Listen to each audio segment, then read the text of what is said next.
excited to get underway. You know, you practice for quite a while and it's time to play. Do I feel like we're perfectly prepared and ready to go? You always feel like there's more things you can do, but we need to get out on the floor and see where we're at in a real live game setting. The scrimmages helped. We played against some good competition, but this will be quite a few games in a short amount of time. But that first game, yeah, I'm excited. My father and mother came for the first time yesterday and just showing them around the building, and he kind of looked at me and said, "This is quite a place," and he said, I'm real happy for you. So I hope we'll put our best foot forward and put on a good performance. But you know, you try not to get too up or too down for first times, because there's hopefully going to be many times after. We want to get out to a good finish. You know, we've had a couple good starts in our scrimmages, and you know, there's going to be ups and downs. I try to tell that to kids, you know, the ebbs and flow of a game. But I just think you have to be able to be consistent throughout the course of the game. Yeah, you want to get out to a good start, but there'll be times in the game where you're going to face a little adversity, and how will you stand up and respond? And I would like to see us be steady and get stronger as the game progresses. That's always the hope of a coach.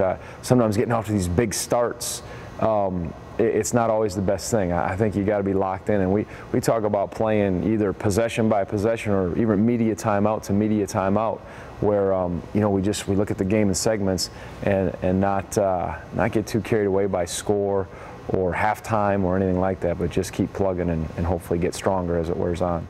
If I could play, I'd probably be more excited. I'll be honest with you. That's the best thing going, but coaching is the next best thing. And you know, I wouldn't lie if I say I'm not a little nervous and I want it to go well, but just probably thankful and excited are the feelings that I guess I could express to you.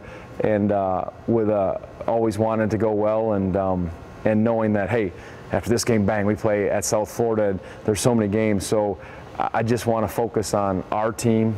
And hopefully our guys are ready, and what we've worked on hard for the preseason, hopefully there'll be some semblance of that out on the floor. That's always your goal as a coach. Without Hassan and Jamil, it provides some unique challenges and opportunities for the others, and that's the way I look at it. You know, we're a little thin on the front line now in terms of numbers and depth, so certainly it puts a bigger premium on a guy like Mike Scott. He's got to really be ready to go. But the opportunities for a Jerome, for Will Sherrill, for our incoming player and Tristan Spurlock, who plays some 3 but will have to play some 4 for us, kind of those guys, this will be opportunities for them, and kind of throws them into a situation where hopefully they'll respond to.